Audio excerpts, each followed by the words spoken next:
Hi, I'm Dennis Lee. I'm Director of Marketing at Bandai Namco Entertainment, and we're here talking about Ni No Kuni 2.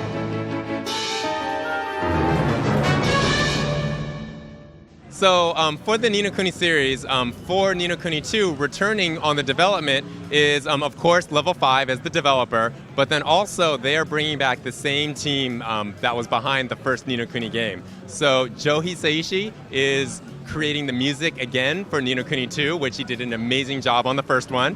But then also Momose-san, who was a former Studio Ghibli artist, animator, director, he's also coming back to do the character designs and also working on some of the development for Ni No Kuni 2 as well.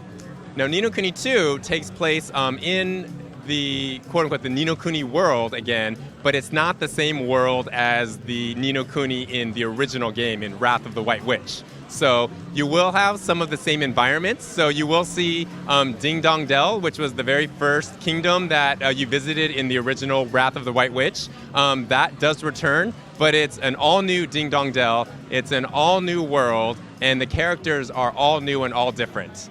So Ni No Kuni 2 follows a young boy named Evan, and Evan is, he's the king of Ding Dong Dell, and he inherited the throne when he was very young, 13 years old, and the townspeople didn't think that he was strong enough to be the leader of Ding Dong Dell, so they staged a coup, and then they basically drove him out of the kingdom.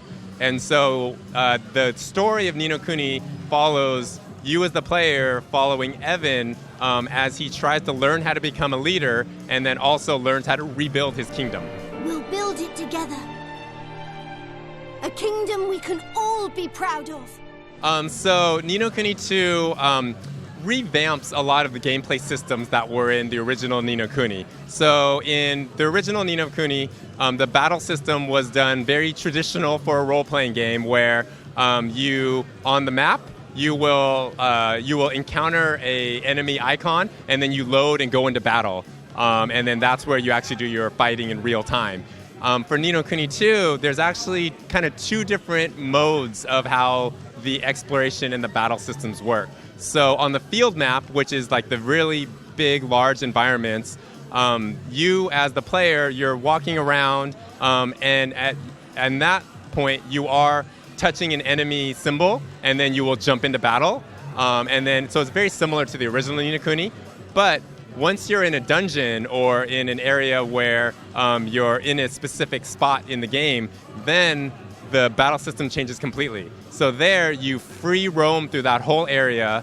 There's no more like loading into battles. Basically, as any enemy that you see, you are immediately into battle. So you're just exploring. It's very much a seamless exploration, fighting, action, adventure game. Again, in the original Ni No Kuni, you did control your main character, but then also you were giving controls to the familiars, which was those little kind of monsters that you were collecting and fighting alongside. In Ni No Kuni 2, you control your party member, your character, directly, and so that's how you engage in battle. But also in real time, with just the press of one button, you can swap between any of the party members that you have with you, and you can fight with either Evan, or if Roland is in your party, who's another character, or Tani, you can swap between them, and they all have different strengths and different battle attacks and special attacks. So you can utilize the right party member to fight in the right encounter strategically. You'll take my little darlings with you, of course. So Ni No Kuni 2 Revenant Kingdom is coming out in 2017, and it's coming out on PlayStation 4 and on PC.